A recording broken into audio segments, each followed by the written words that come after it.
I learnt more about being a broadcaster when I left the industry and went into corporate life and joined Toastmasters, believe it or not.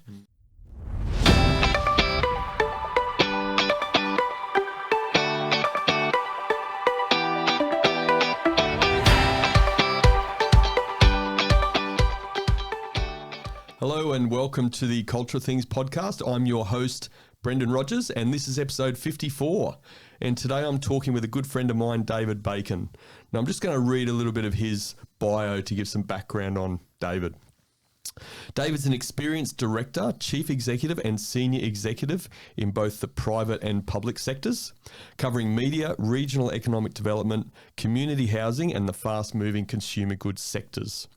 After an active broadcasting and journalism career in Australia, David spent almost a decade in London, working in the fast-moving consumer goods industry as a communications specialist and chief global spokesman. In 1999, he returned to Australia to become chief executive of the Federation of Australian Radio Broadcasters, which is now Commercial Radio Australia, and was later General Manager of Radio 2UE in Sydney before becoming Director of Corporate Affairs at Southern Cross Broadcasting's Melbourne head office. David is experienced in governance, particularly in the radio broadcasting sector, having guided the commercial radio industry through its response to the Cash for Comment scandal. He's led major global communication campaigns, participated in international business development, and overseen the management of crises and sensitive issues in Australia and many international markets. David's also spent time as a career counsellor and is a graduate of the Australian Institute of Company Directors. David, welcome to the Culture Things podcast. He sounds interesting, that guy. I'd like to meet him.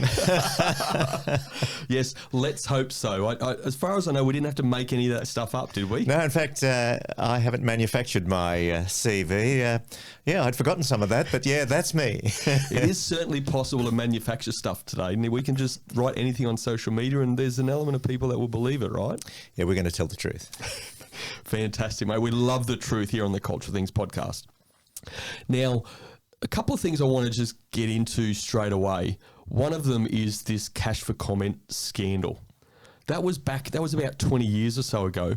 Really interesting. We all love a bit of saga, right? I just want to understand, give us a bit of background on what that was about and what was your role in that. That was, it was probably after, in the United States, they had a great scandal many, many years ago where disc jockeys were taking money to play records to promote them. And so that was called the Great Payola Scandal. And then so this really was Australia's own payola scandal in some respects. And it came about because of a culture within the broadcasting industry. But basically what was happening was individuals were taking payments from interested parties to promote certain views on the air. That's what it boiled down to. So the main players were two of the biggest names in commercial radio, John Laws and Alan Jones. And so that's really what it was about. They were basically selling time themselves on the radio stations, and they were taking the money for it rather than the radio stations getting it. But that wasn't the point. I mean, things like this had gone on in the radio industry forever. When I worked in the country, some of my colleagues in small country towns, in small country radio stations, would go down to the local butcher once a week and pick up a tray of meat. And on the breakfast program that week, the butcher would be said hello in the breakfast program and a bit of a plug. And it just meant a bit of a plug. And it was basically the same thing was happening. But this was happening really on an industrial scale because it was important issues. And this is where I suppose the regulators and the politicians got involved and became concerned. They weren't interested if somebody got a tray of meat or even, a case of wine or something. But when important issues were being influenced, such as the banking industry and things like that, that's when the regulators decided to become interested. And so that's really what it was about.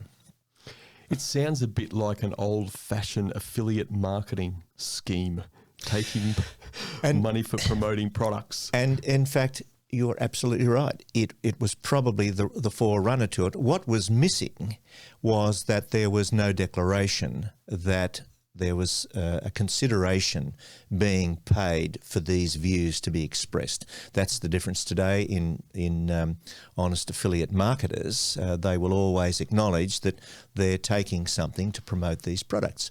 But on this occasion, they weren't doing that. They were just expressing it as a view.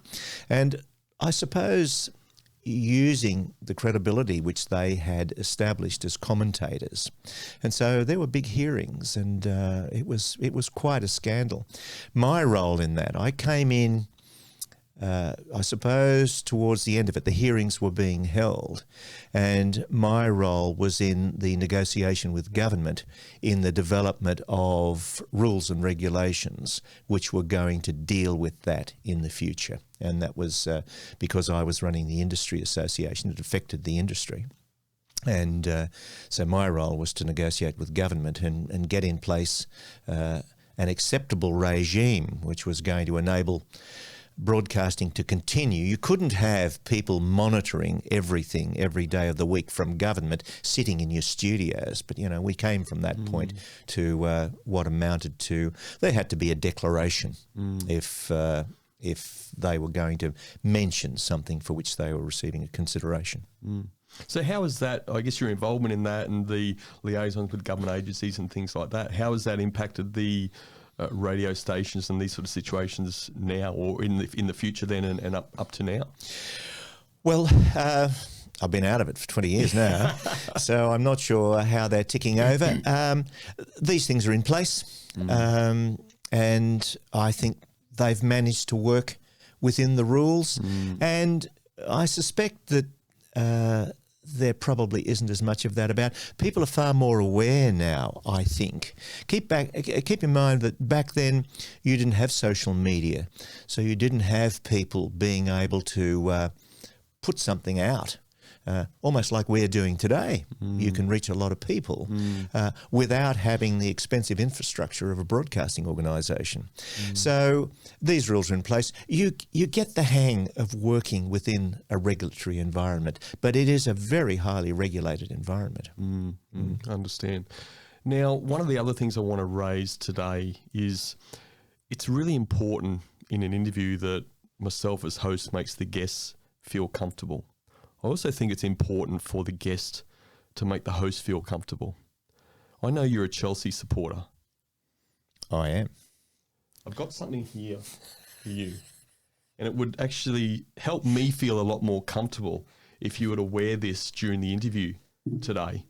It's a Liverpool scarf. I've always loved seeing Chelsea supporters wear the red of Liverpool. So if you'd just like to don that would be absolutely fantastic. And I tell you what I'll do with this. I'll just give it a little bit of a tweak here, because I'm also a Dragons supporter, and this is red and white. So you've shot yourself in the foot. Red and white go Dragons. Red and white is familiar to you. Very familiar. Now, please, they break our hearts every week, though. They do. I'm always interested in understanding why people follow a certain football team. Let's talk Chelsea. Why would you follow a team like that? Oh, I used to live next door to a bloke who played for them when I lived in England. And it was simple as that. I'm fickle. I'm pretty easy, And we lived, when I was living at the time in Windsor in the UK, Nigel Spackman, who played for Chelsea at the time, had played for Rangers, and he was my next door neighbour. Our kids played together. We got to know them quite well, and so I supported Chelsea. It's as simple as that. If you're that fickle, I reckon I'll have you supporting Liverpool by the end of this interview. Is that right? No. I'm also a snob. Is that what Chelsea supporters are? Yeah. Yeah, I don't think so. Let's talk about your involvement in Rotary. Rotary is an international organisation. Maybe for those people that don't know, just tell a little bit of background around Rotary International, what they're about. And you've been the president of one of the Rotary clubs on the Central Coast for the last 12 months. Still are. Changeover happening soon. Tell us a bit about Rotary and your involvement as president of your club. Rotary is an interesting story. Back in 1905, a young lawyer called Paul Harris went to Chicago to open a small law firm. And so he had an office in a building. And he was quite lonely. And so he got to know some of the other guys in his building and suggested that once a week they have lunch together. And so they started to do this, and they decided that each week they would rotate to each guy's office to have the lunch. And so they were rotating, and Rotary was born. Wow. So they then drew in a few of their other friends and associates. And then they decided that as well as enjoying the fellowship, keep in mind one of the great objects of Rotary is fellowship, the value of that. And they decided they should do some good works. And their first project ever, they built a public toilet in Chicago. And from that, Rotary has grown to this great international organisation. I should have come armed with the statistics, which I'm supposed to be able to roll off my tongue. I think there's something we can put them in the show notes. Yeah, show notes. 33,000 clubs around the world, I think. Wow. Millions of members. We're just about on every continent, I think. And so Rotary, one of the great things that is the attraction for me to Rotary is its internationalism. And secondly, so it does good works. You can, from Australia, do good works internationally, or facilitate them or foster them. So that's one thing. The second thing is that Rotary fosters peace and goodwill around the world. And that's not, I think, a well understood point about Rotary. Rotary was involved in advisory committees in the establishment of the United Nations. It's the only organisation of its type which has a seat on a committee at the UN today. So Rotary is somewhat influential, and it's a very credible organisation. One of the great achievements of Rotary is it has almost facilitated the eradication of polio around the world through its vaccination programs. Rotarians go to developing nations, and Rotarians in those developing nations as well actually go out and vaccinate kids. So the number of polio cases each year now sometimes is only 5 or 6. And the places that they can't get to are usually around in the northern parts of Pakistan and Afghanistan, because the Taliban won't let them in, and that is the only place they can't get to. And one of the great achievements in the past few years is a collaboration with the Bill and Melinda Gates Foundation, who have committed huge amounts of money, and they're pretty smart. They say, we'll give you a couple of $100 million if you match it with $100 million. So Rotarians around the world. We don't all just go out and vaccinate kids. You help to raise funds, and we do that through the Rotary Foundation. So that's part of it. And Rotary also runs a lot of youth and international exchange programs, and that is how they foster this international understanding. And the philosophy being that if you send kids, say, 16, 17, 18, to another country to live with another family for a year, a Rotary family, they will get to know them. They will be part of that family for a year. And then when they go back home, these kids who get selected to do that are usually young leaders anyway. You've got to be pretty good to be selected to go. And the philosophy is that they're likely to grow up and be the leaders of their countries in the future.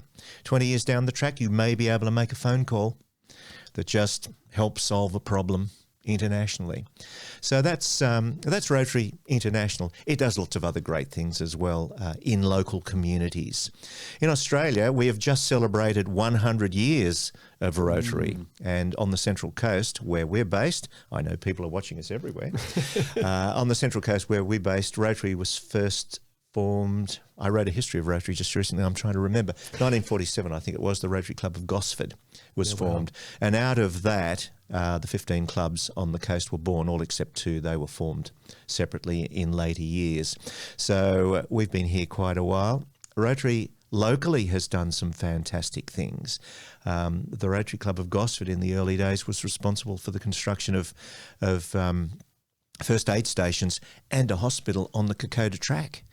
For 2 reasons. People were going there, but also the people of PNG had assisted Australians so much during the Second World War. We should have, we needed to do something later on to help these people. And the Rotary Club of Gosford was responsible for that. So, yeah, there's been some great initiatives. A club that I'm involved in, we assisted in the raising of funds, which have ultimately resulted in the establishment of speech therapy in Vietnam. Rotary, along with a number of other international charity organisations, go to developing nations and perform surgery. They do eye surgery, and there's a group that goes and does cleft palates.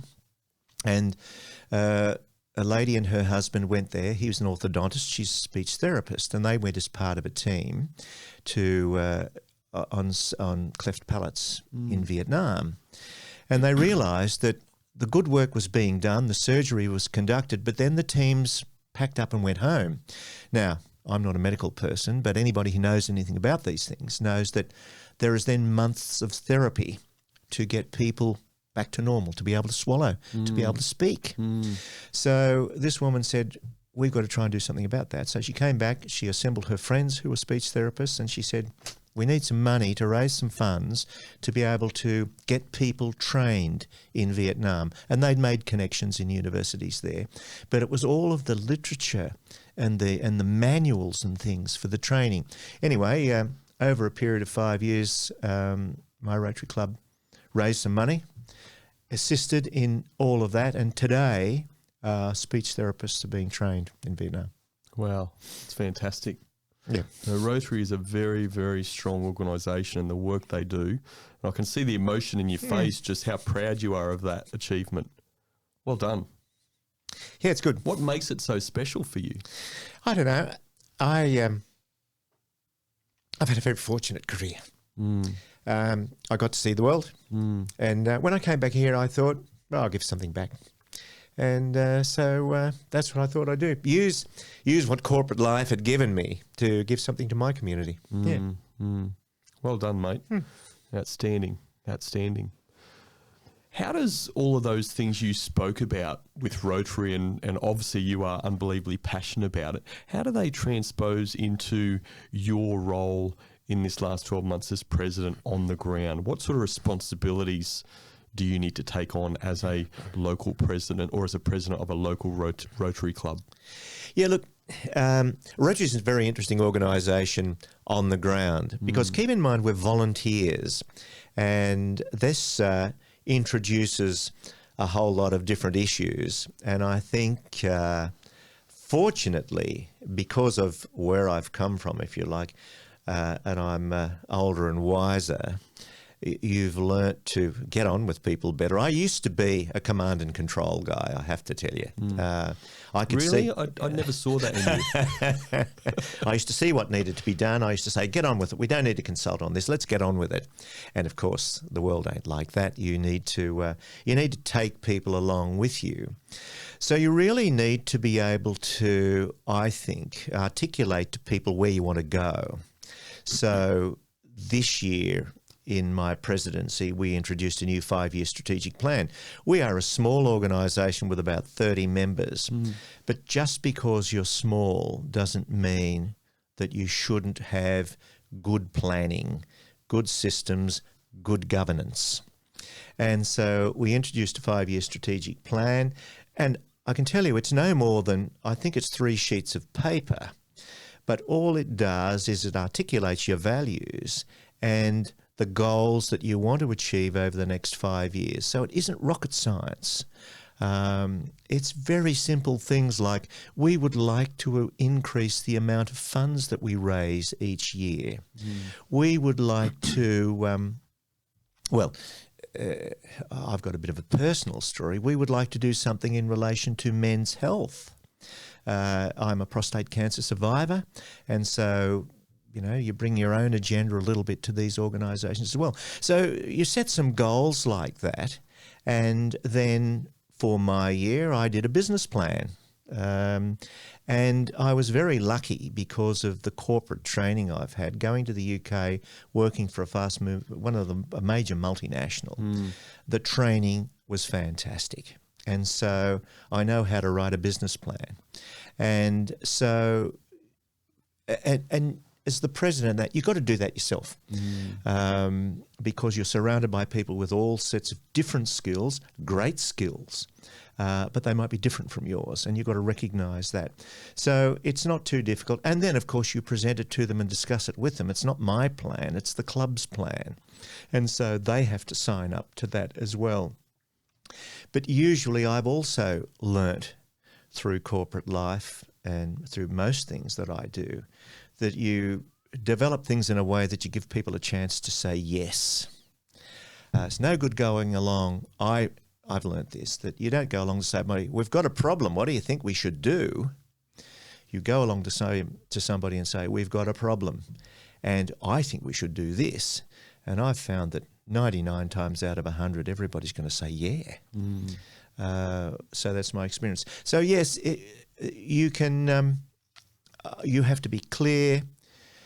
You have to take them with you, and generally, if it's looking okay, then they will come with you. And we had another thing too where I challenged my colleagues. I said, I want to do something in this area, but I don't know how to do it.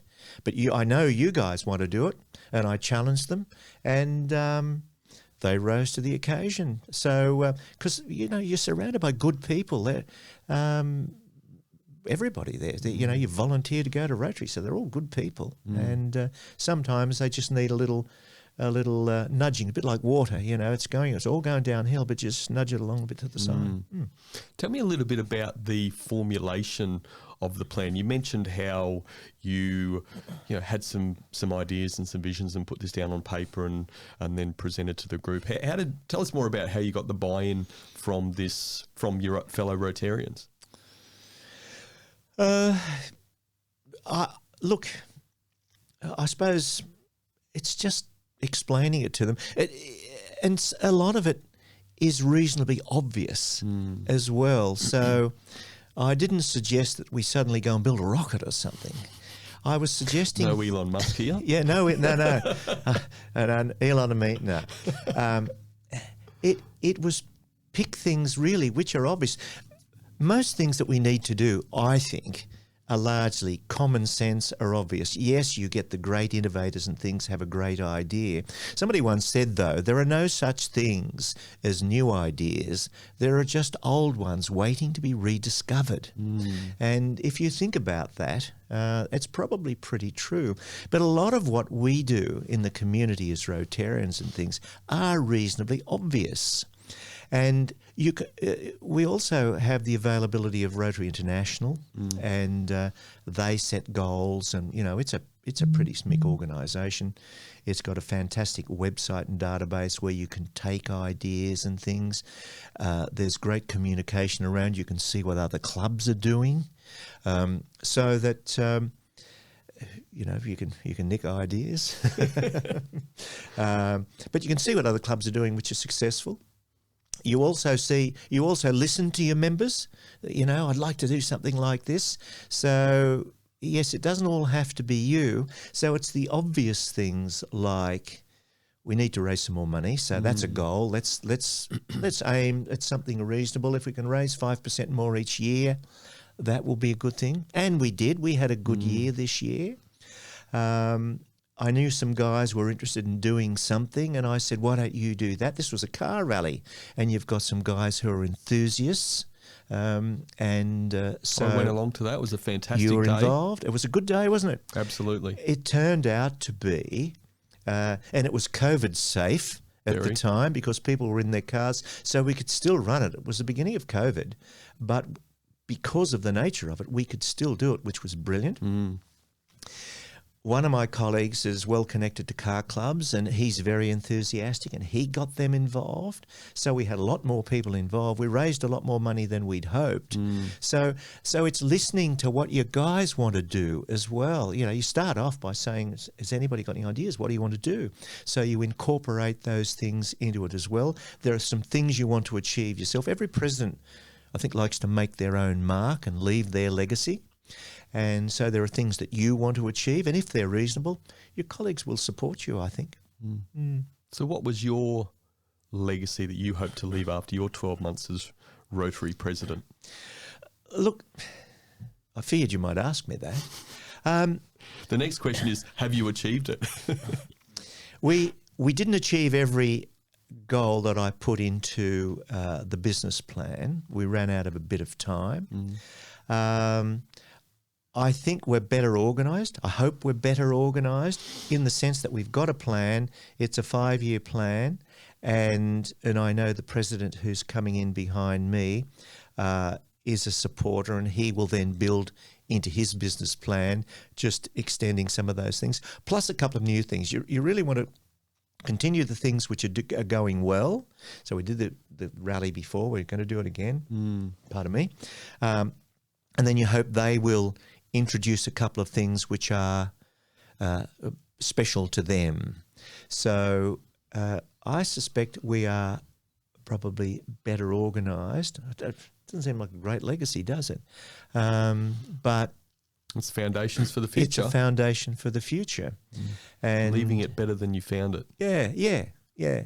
And that should be no criticism of those who went before me, because the president before me copped the worst of COVID. But I pay tribute to her because she kept us going every week through a Zoom meeting. Never relented, but we got together every week on Zoom. She kept it going. So there was something there then for me to get going when we could meet again after COVID. So, and that's no mean feat. So absolutely well done to Francine on that. Yeah, exactly right. Yeah. One of the things that I'm not a Rotarian. I've been close. You were. I know it's, fitting everything in is tough, but one of the things that I really love, there's many things, but one of the cool things about Rotary was, I can't remember the term you used, but when you were elected as president almost 12 months ago, the next president is also elected, that president-elect? Or President-elect, yes. Yeah. So there's some succession planning in that process. What's your involvement as that elected president and working with the president-elect over this 12 months so that there is some continuity? Yeah, so firstly, the president is normally pretty involved in selecting the president-elect. Look, voluntary organisations these days struggle to get office bearers. And I know there are some Rotary clubs where presidents are now doing 2 terms. It's traditional that they do 1 and that you keep this going. And then so you get that renewal every year. And I think that's a good philosophy. But I know there are many clubs now who are doing 2 terms. We're fortunate where we've got a slightly younger profile as well in our club, myself excluded. So I sort of identified somebody who I thought might make a good president, and basically encouraged him to consider it early on. When I was president-elect, I was thinking about succession. And you get these things because of your corporate life. And so I was thinking about, well, who was going to follow me? And so I encouraged this guy and sort of involved him as I went along so that he was building his knowledge about Rotary. And so he was then keen to do it, and he'll make a really good president. And so you involve him, or I certainly have involved him as I've gone along to make sure he knew what I was doing and why I was doing it, and so that he could basically be able to hit the ground running when he starts. And of course, you remain on the board as the immediate past president, so you don't have a specific vocational role or anything there, but you remain there, and effectively, I guess you are the new president's mentor as well. Or you can be when it's somebody like me who's been around for so long, I suppose, in Rotary, that I've done lots of things. You're like rusted on the wall, aren't you? Yeah, I'm like a bit of old cheese. I think mouldy. I don't know, mate. I've only known you about 2.5 years, and I think you move along with society pretty well, and you do your best to keep up with things and modernise our ideas and thought. It's all really important in leadership, isn't it? I think that's one of the things that I learnt in corporate life was... as I said to you before, I was a bit of a command and control guy. I had pretty fixed ideas, and then I got into corporate life, and the corporation I was working for was a fantastic place, and it opened my mind, and I learnt to be far more considerate of other people's views, and so I was sent on. I was very lucky. Corporate training was fantastic. I got a CV with corporate training, which would be equivalent to an MBA, the things that I was sent on. And with the people, keep in mind you're at an international level, you're in London doing this, so you're picking. We had guys from the University of Michigan Business School come to London to train us. It was fantastic. But we went on this thing called a high performance leadership program with... I think there was about 14 of my colleagues. We were all about at the same level in the company. And it was one of those things that you see on reality television where they would follow it today. And you sit around in circles and you tell each other what you really think of them. And that was a hell of a moment, I can tell you. But you can go into it with the right attitude or you can take offence. I fortunately had the right attitude, and I thought, I didn't know that. And so I got to know myself a hell of a lot better. Hopefully it made me a better person, but I think it made me better in the leadership role because that's what it was designed to do. And that was, and as I said to you there earlier, how did I approach the plan? Well, I listened to my colleagues. What did they want to do, and could we incorporate that into a plan that was going to make the club successful? So that listening and being open to ideas potentially from others sounds like part of the feedback you received. What did you do to change, to put yourself more in that frame of mind to actually action on that feedback? Yeah, I guess I don't know. I think it was, I know now, further on down the track, I'm conscious. I became very conscious. It's one of the things that even we talk about at Toastmasters, about active listening. I learnt to be an active listener. Now, my wife may tell you that it's not quite the same all the time. But, Sam, if you're watching, hello. But I learnt to be an active listener, and that, I think, was far more important. I worked as a journalist and doing interviews with people, and I wasn't an active listener. I had no idea. I learnt more about being a broadcaster when I left the industry and went into corporate life and joined Toastmasters, believe it or not. I did a Toastmasters program, and I think it was about 1986, a speechcraft program. Again, it was part of my corporate training. The corporation paid for it. They sent me for 10 weeks. And I probably learnt more in 10 weeks with Toastmasters than I did in 15 years in broadcasting. Now, commercial radio is much better at training people now. But back then, it was when I worked through commercial radio for 15 years in my early days, you sort of had to figure it out yourself. Yes. Toastmasters is a fantastic organisation like Rotary. We're not going to go into Toastmasters. We talked about Toastmasters with our current Toastmasters president, Kate Purcell, way back on a previous episode. But fantastic organisation as well. Really helps us gain this confidence in public speaking, doesn't it? It's confidence in a lot of things, and as you will have covered with Kate, what a great training organisation it is. But Rotary is not dissimilar in the sense that, and there's this great collaboration now between Rotary and Toastmasters, which is a great partnership, because it brings online training. Rotary already had very good online training programs, but it's now better. And so, again, in voluntary organisations, I don't know how you encourage people to do it. Certainly, presidents have training coming into Rotary. So we have a big training program to get them up to speed, and it's very good. And they are now encouraged to do these online programs through the Rotary International website, which have been developed by Toastmasters. Mm-hmm. So, even the not-for-profits and the charities are recognising the need to train their leaders, and I think that's a really big issue in the not-for-profit sector and in the voluntary sector, is training people. People come to the voluntary sector with wonderful attitudes. They want to do good. They have a passion to do good things. And they can do good things. You need that passion to drive organisations.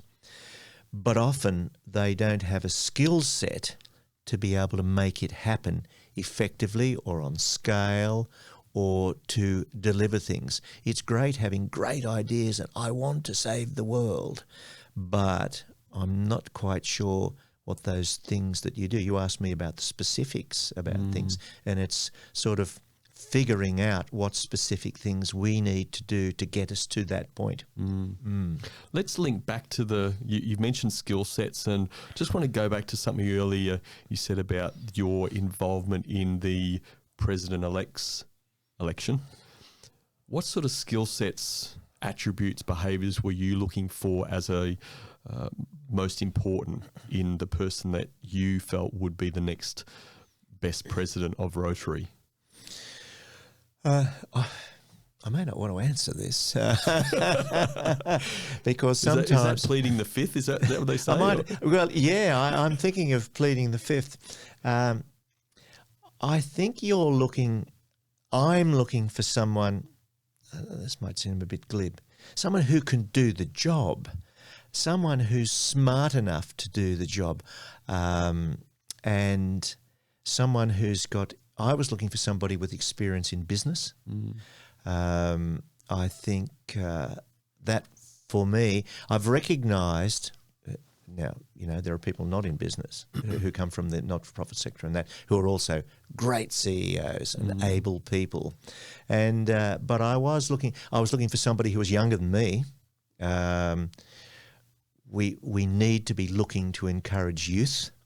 And so I was looking for somebody younger than me, somebody who was experienced in business, somebody who's a professional as well. This guy's an architect. That's great. So and it was different from me, completely different from me as well. And I think you also need that diversity amongst the people.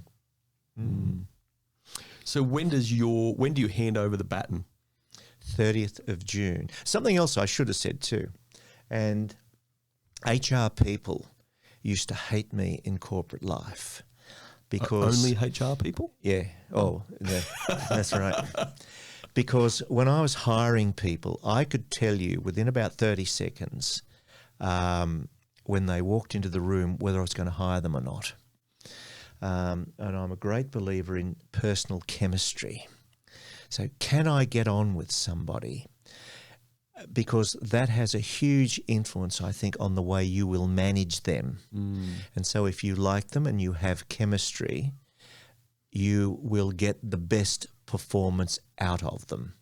And so you might not recruit the person with the highest qualifications, but you will recruit somebody with enough qualifications, but somebody who you can get on with. And you will bring out the best of them. And I learnt that from one of my staff who told me that about me. Sometimes people tell you some stuff, and I suddenly the light came on. I thought, oh yeah, because I like you.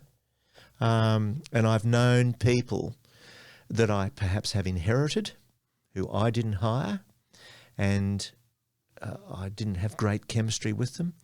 And the outcomes weren't as good as they possibly could be. So I was also looking for somebody with whom I had chemistry, who I could continue to work with. And I do.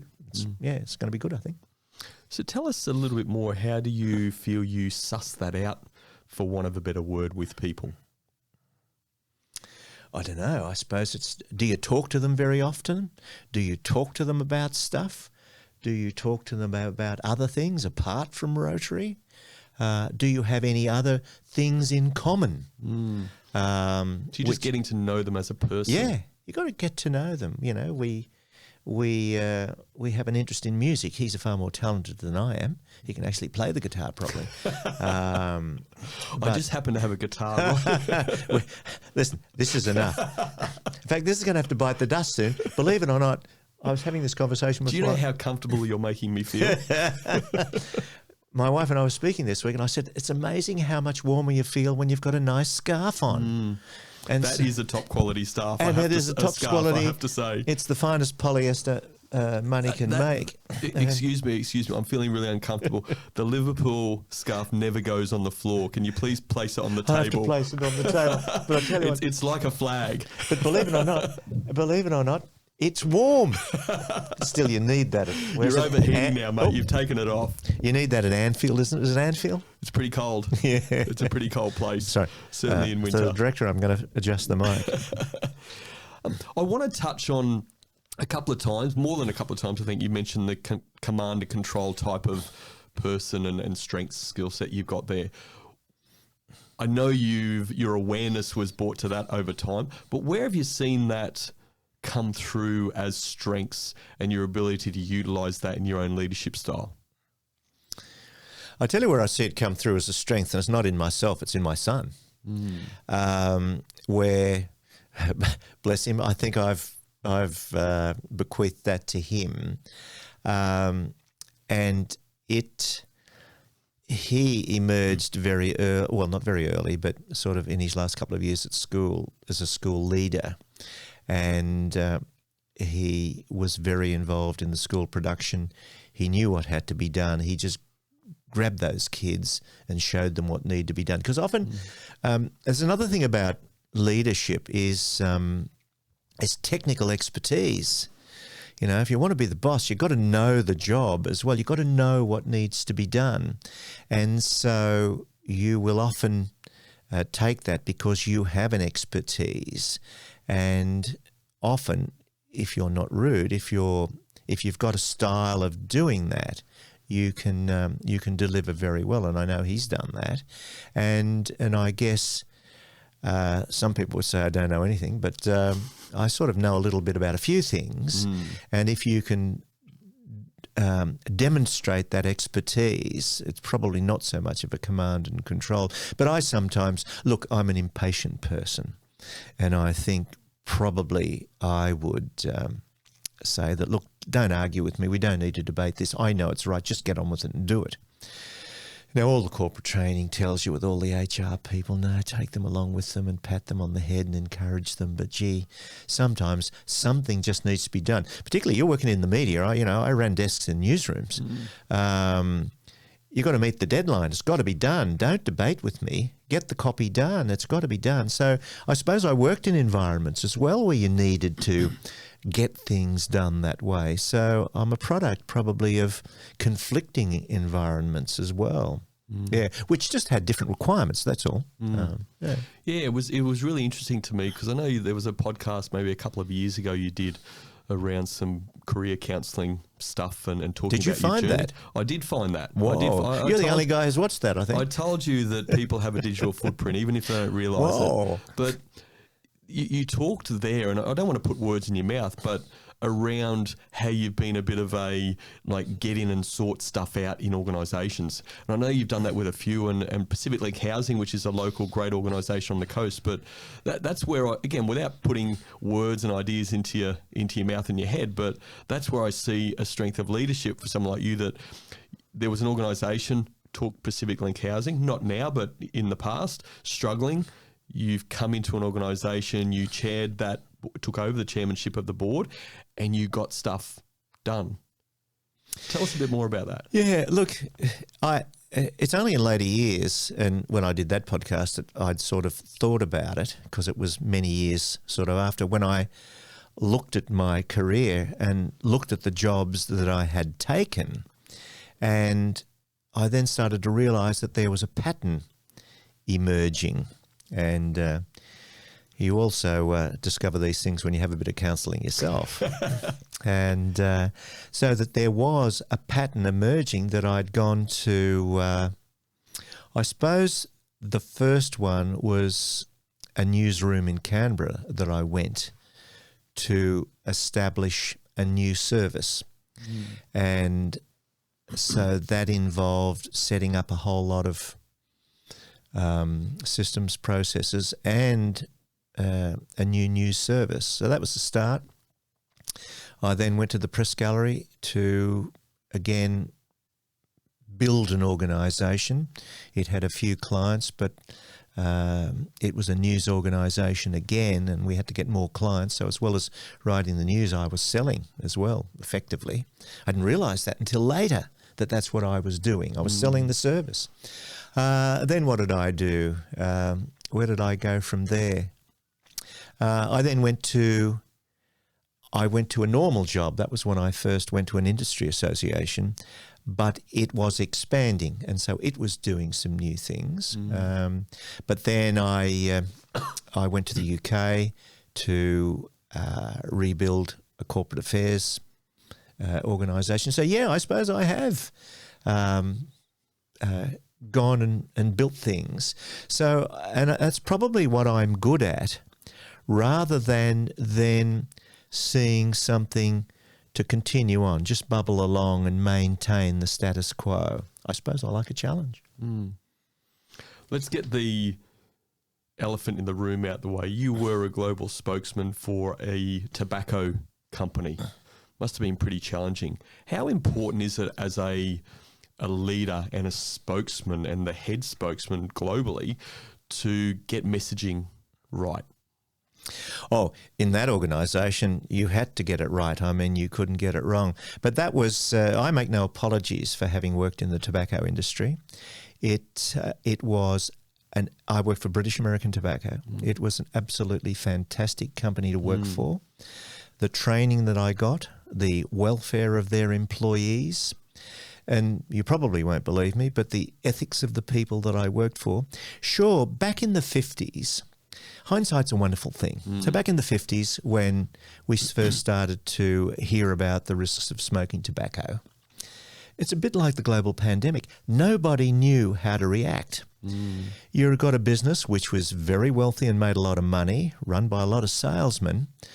They're not going to react the way we do today. And it's one of the things that annoys me about the whole argument, about a lot of things today now, where we use today's contemporary standards to criticise the behaviour of people 50, 60, 70 years ago. And so I find that a bit annoying on a whole raft of things, not just the tobacco industry. But going back to my role in it, so it was a wonderful organisation to work for. That was also part of my opening of my mind of I did an amazing amount of research when I was first recruited to the Industry Association. I first went to work for the Tobacco Institute, and they approached me. They didn't do the research all that well. I was a bit of an anti-smoker, you know. I joined the pack. It's another thing I've learned about the pack in the press gallery. I was part of the pack. The pack was anti-smoking. So was I. And then suddenly a headhunter comes and says, "You want to come and work for the tobacco industry?" And I said, "Oh, wait a minute. Why don't I do some serious research about this?" And I looked at what they were arguing, and I thought, they've got a case. And so, yeah, why not?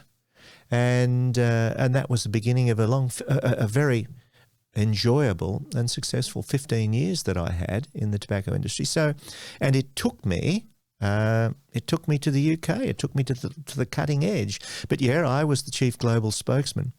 But again, in a fantastic organisation. I talked earlier about training, and so I was very well trained, and I think I'm reasonably smart. But it's a bit like. I used to always equate it to playing tennis. I practiced all the time, and I got good at it. And you were very well briefed, so you knew the arguments, you knew what you were doing. But that's also part of, in later years, when I'd finished all of that and I'd decided to semi-retire to the Central Coast. I've done some media training and things. I was the slick, trained corporate spokesman. And that worked in that era. See, I don't think that works as well anymore because the world is far more aware of these things. Back then, you didn't have slick corporate spokesmen, apart from the guys in the tobacco industry. And so that was well accepted. You were invited onto everything. You were on television a lot. I had a high television profile at one stage, particularly in Australia in the early days. And so today, if I was training corporations, I would say, no, we will wheel out the real people who are doing that. So if you've got a chemical spill somewhere in the Northern Territory, wheel out the guy who runs that business in the Northern Territory. You would train him and prepare him, but you also wouldn't give him a set of slick lines. People will wake up to the slick lines. You would let him talk in his own language and tell the truth. You will always get found out if you're not telling the truth. And every time I spoke for the tobacco industry, I can tell you I was telling the truth. I never told a lie. We were told, had it beaten into us, you do not lie, do not tell untruths. It was pretty good. But I had no difficulty. I make no apologies. I'm very proud of the work I did. And it helped make me the person I am today. Can you think back, I guess, over those 10 years and being a global spokesman for a tobacco company, what was your greatest challenge in a role like that? Probably remembering the lines. No. The slick lines. The greatest challenge was to be heard. Everybody had a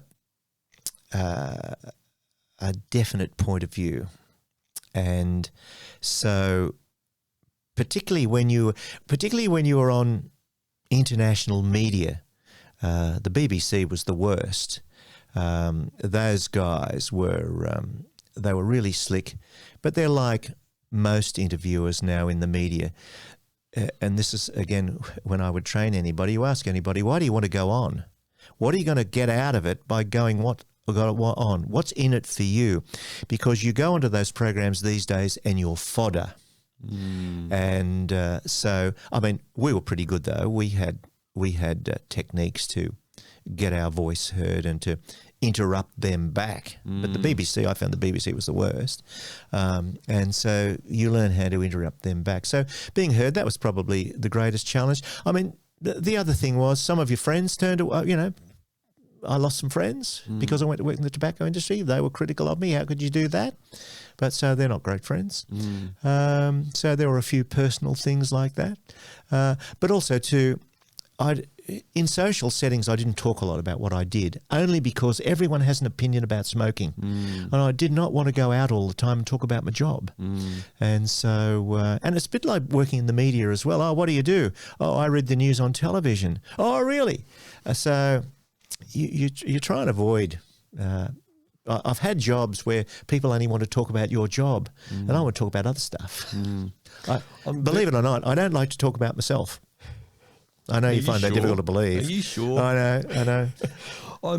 This is not really me. Again, your background is unbelievably varied. I'm not sure there's that many things you haven't done or touched at some point in time. The media side of things, and media is media, and today we hear good, bad, ugly around the media. I'd love to hear your own opinion on, I guess, the state of journalism and media coverage today versus, can I say, back in your day? Oh, yeah, back in my day. Well, back in my day, because I remember once I had an editor almost ripped me another one because I wrote a line in the opening of a story. And keep in mind, I'm writing for radio, which sounded like an opinion. So I think I'd written something like, things are looking pretty serious today in state parliament. He said, we don't care whether you think whether it's serious or not. You're just going to report what's going on in state parliament today. So you do not write like that. We don't want to hear your opinion. Today, it's 180 degrees different. And you watch everywhere, even the ABC writes like that. So it's not news anymore, really. It's views. And we're hearing it's more important that you see what I think about the news today. And they're all doing it, even these young reporters who are doing a road accident. It looks like it's pretty serious here. We can see that. You've got pictures. So just tell us the facts and tell us what happened. And there's all sorts of little things, and it's happening everywhere, even in the proper newspapers. The sub-editing isn't good. I was taught to write, and for radio it's different to newspapers, but you had to be able to, a sentence shouldn't run any longer than 3 lines. Otherwise it's too complex. And more I find written journalism is becoming more and more complex. I find myself having to go back and reread paragraphs in the paper to try and grasp what it is they're trying to say. And then there's all sorts of other things. And my wife and I nearly drove off the road this week because the command of the English language ain't great amongst these young people who are coming out. It sounds like I'm an old bloke complaining about young people. I love young people.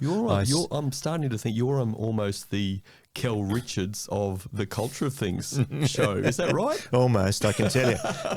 But we almost have a regular slot for you. I almost drove off the road the other day because a young woman was reporting that somebody had been taken to hospital because they'd been shot in the Illawarra. Well, there's nothing more painful than being shot in the Illawarra. I tell you, my Illawarra is very sacred to me. They just cannot write the English language. They do not know where to put the word alleged in news stories. Clearly there's an editor saying to them, you can't say that this bloke did it. It's only alleged that he did it, but he was driving the alleged car.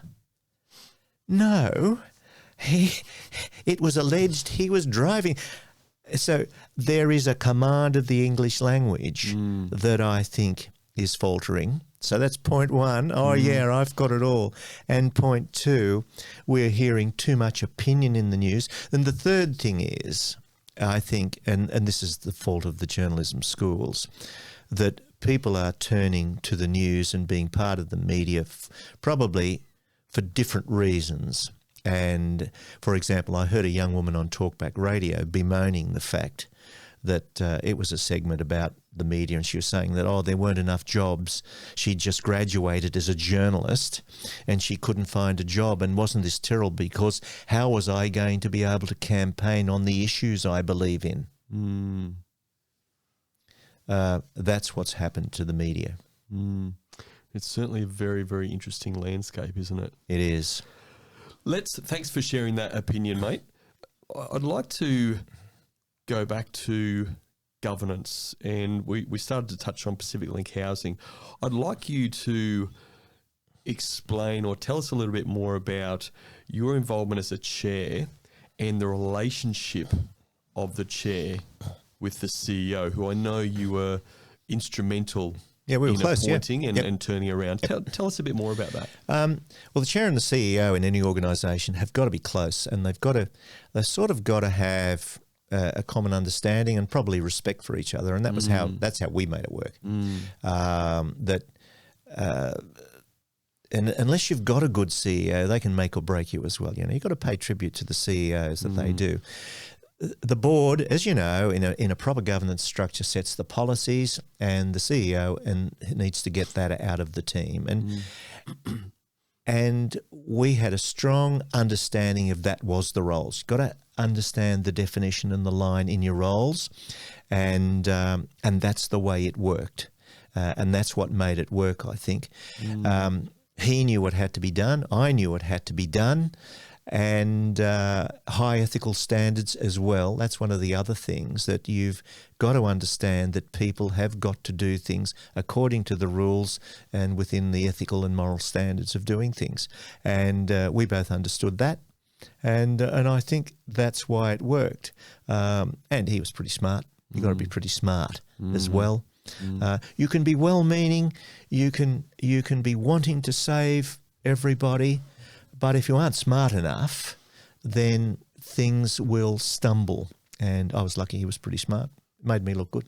And how's that organisation progressing now? Like, what was your, going back to that word legacy and the turning around of the organisation, what was your legacy? Yeah, it was good governance structures there, a complete change of culture and good governance structures. I think that's probably what I left behind, was strong governance structures. When I hear culture, my ears prick up. So tell us a little bit about that journey that you worked with the CEO around culture change. For example, as you know, the community housing market is people need social housing, and that's what we housed people who needed social housing. And when I first went there were members of staff living in houses.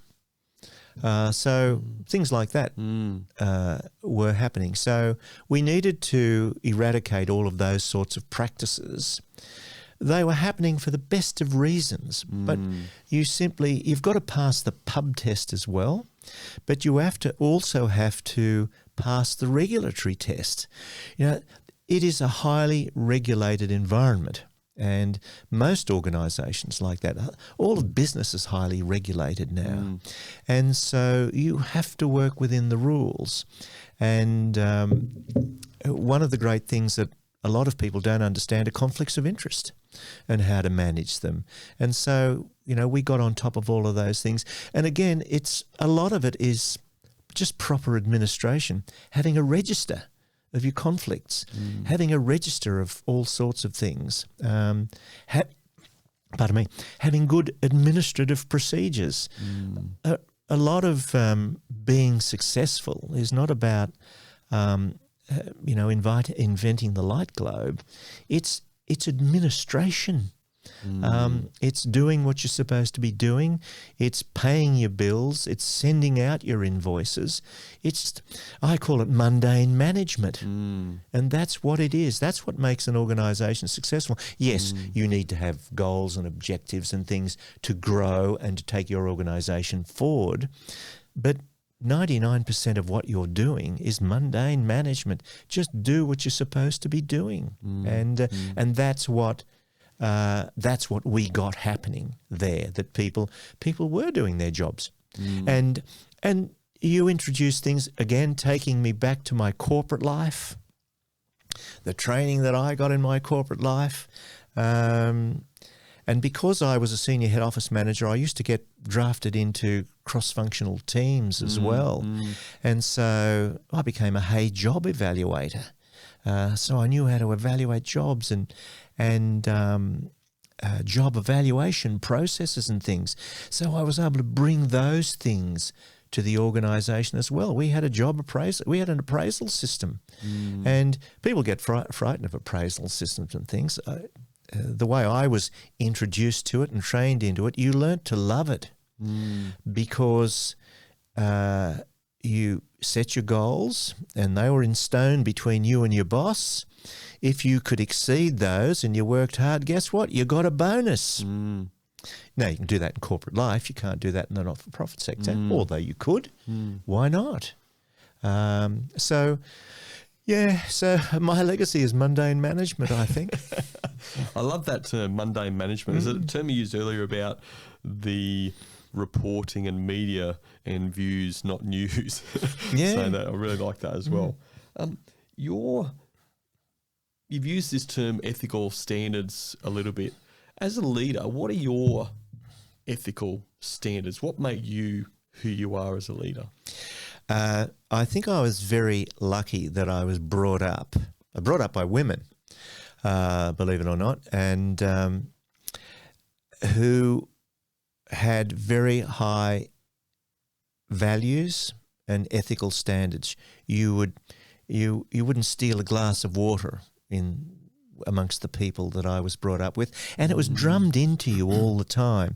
So I come from the country, from typical country folk, although they were townspeople, they weren't farmers. So they were pretty ordinary working class people. There was no wealth where I was. This is a shout out to Coonabarabran, isn't it? This is a shout out to Coonabarabran, yeah. And So my grandmother particularly was involved in the community. She was secretary of the hospital board. Now, she wasn't a highly educated woman, but she was smart and committed. So she was secretary of the hospital board. She was secretary of the Country Women's Association. So there were people around me who behaved in a high ethical fashion. And it's one of the things, and I've learnt this from my children, they've told me, that it's not about what you say to them, they're watching what you do. And so they're watching how you behave, and if you behave like that, there's a good chance that they will behave like that. And so I saw all the people around me paying their bills, going to work on time, not just sidling up. You've got to get there. And, if you were running late, it was a big deal. So you witnessed all of these things. So I think that's where your moral compass gets set. And then you continue to behave that way. I know when I was a young journalist and I was on the road in Sydney, I'd see things that other guys were doing and I was thinking, that's not right. And I wouldn't do some things that I was encouraged to do, just to get stories and things. I thought, that isn't right. That's not honest. And so I suppose I thank my forebears for my ethical standards, and hopefully my kids have seen that as well. Well, talking about your kids, you've got 5, so you've been busy over your life. I've only met one of your kids, and that's Robert, who you've referred to in this interview. He's also a past guest of the Culture of Things. He was too. Robert was one of the school captains of a very, very exclusive private school on the Central Coast Grammar. He did a fantastic job last year. He's now gone into the Air Force.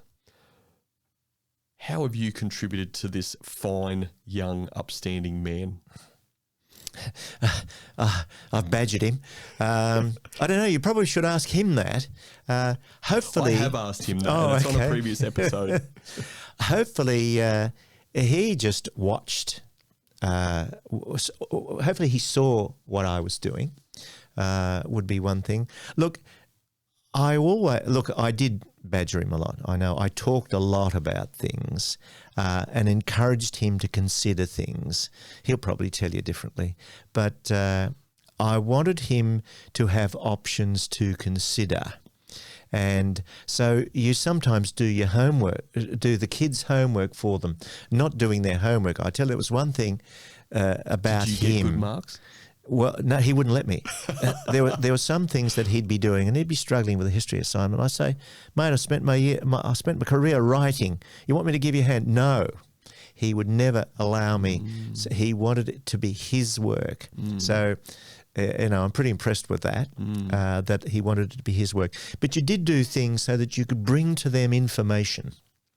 So that they could consider something else. Because sometimes when you're that young, you don't have the wisdom to go wider and see what else is out there. And so therefore, you just put things in front of them. And what about you think about this? And in fact, he's in the Air Force today because he was originally thinking about the Army. And I presented some new information to him. Why don't you think about this? And he thought, oh, yeah, that more suits me. Because I'd seen that and I thought, well, that suits him. You get to know your kids reasonably well. And so I know what would better suit him. He could do most things. I mean, he's a pretty good guy. All my kids are good, actually. All my kids are good. I know you're very, very proud of your 5 children. Again, I'm just focusing on Robert because I know Robert pretty well. Bringing that word legacy back, and yourself and your beautiful wife, Sam, what are you most proud of with Robert's journey and that legacy you've given Robert as a fine young man? He's embarked on a career which I think he can be proud of doing it, but I'm very proud of him of service. One of the things, and I suppose this must have rubbed off on him a little bit, so I'd spent most of my career until I came back to the Central Coast. I lived here in the 70s and I came back in 2003. And one of the things I was determined to do, or I decided to do, was that, well, I'd had all this great corporate training. You know, what can I do? Well, I'll give something to my community. And so that was why I joined Rotary. So he had witnessed the service and the attitude of service to the community. And there are different ways about service. And we talk about these things. They're pretty boring for a teenager probably, but hopefully a few things rub off. And so he could see that service is a reputable thing to do, and it's an honourable thing to do, and you can give service to your country, but also have a fantastic career. I mean, we're not supposed to be self-flagellating and things in our service. I mean, you can enjoy it, you know, and in fact, one of the great things about service is you enjoy. You know, I get something out of it as well when you can see that you've done something good. There's nothing wrong with enjoying what you're doing and helping people. Why is service that, for you, a real solid foundation for leaders? Oh, I suppose it's in your attitude and it's part of your character that leaders need to have character, I think. They need to be strong characters. So, and character, don't ask me to define character, but they are people who are honest, upstanding, reliable, things like that can be relied upon, and leaders need to be relied upon because they, more often than not, need to solve crises, whether they be business or personal or all sorts of things. You know, your staff have crises. You need to be able to step up and help them as well. But, you know, you have business crises and you need to make tough decisions as a leader. That's that defines leaders. Can you make a tough decision? You sometimes need to let people go. You sometimes need to let hundreds of people go. I've never been in that position of letting hundreds of people go, but boy, that must be tough. And that requires a lot of strength of character, I would have thought. So, yeah, leaders need to be those sorts of people, I think. Absolutely. Mate, you're almost out of the hot seat. I think I want to finish with, I guess, one final question, and then we'll wrap it up. But in your journey, there's a lot of things you've done. There's a number of things that you've done that we just don't have time to talk about today. You know, you've been involved in, you know, government ministries, and you've referred to press galleries and all sorts of stuff. It's a pretty varied career, I have to say. What's the one thing for you that has had the greatest impact on your leadership journey? I think the guy who took me to the UK to sort out the corporate affairs, or to help a rejuvenation. I didn't sort it out, but I was the new blood that needed to come in, and that was probably one of the biggest impacts, that he had the confidence in me to do that, and I learnt huge amounts from this guy. He wasn't. If you were to meet him, you would have thought he and I were chalk and cheese, and we were. But I had enormous respect for him. He was wise. He counselled me. I don't think he realised how much he was educating me, because I was watching him, and I learnt a huge amount about business, because I was more of a journo type and a communicator, and you know, we did all the fluffy, lovely things, and so I learnt a huge amount about business from him, and so that had a huge impact of making me more complete, I think, to be able to then become a chairman of a company, although it was a not-for-profit, to recognise how it needed to make money to survive, and to know some of the ways that you could do that. Yeah, I guess if I could sum that up in a couple of words, what I'm taking away from that is that there was a person that actually believed in you, believed in your ability, and gave you the confidence to grow and develop and do stuff. I think so, yeah. That's pretty powerful in leaders, isn't it? Yeah, it is, yeah, yeah. And I don't think a huge number but clearly the people who knew him well in the company knew that about him because he was promoted to that role and he occupied that role. But I suspect a lot of people around him didn't. But I did. Oh, he was great. He was great. Mate, it's been absolutely fascinating. Like I said earlier, I've known you for 2.5 years or so. You and I spent a bit of time together on some election campaigns and putting signs out and running around the Central Coast and doing all sorts of stuff. It's a pleasure having you as part of my network. I think we get on pretty well. There may be only 5 or 10 years in age difference. I'm like, you're only 50. Yes, yeah, look at this. We won't have to touch up anything. But mate, look, I certainly appreciate your friendship. I appreciate your guidance. I love having you as part of my own network and how we catch up at Toastmasters and outside of that, mate. Thanks for coming on our show today and sharing your wisdom, you wise old man, you. It's been fun. Thanks for being a guest on the Culture Things podcast, buddy. Fun.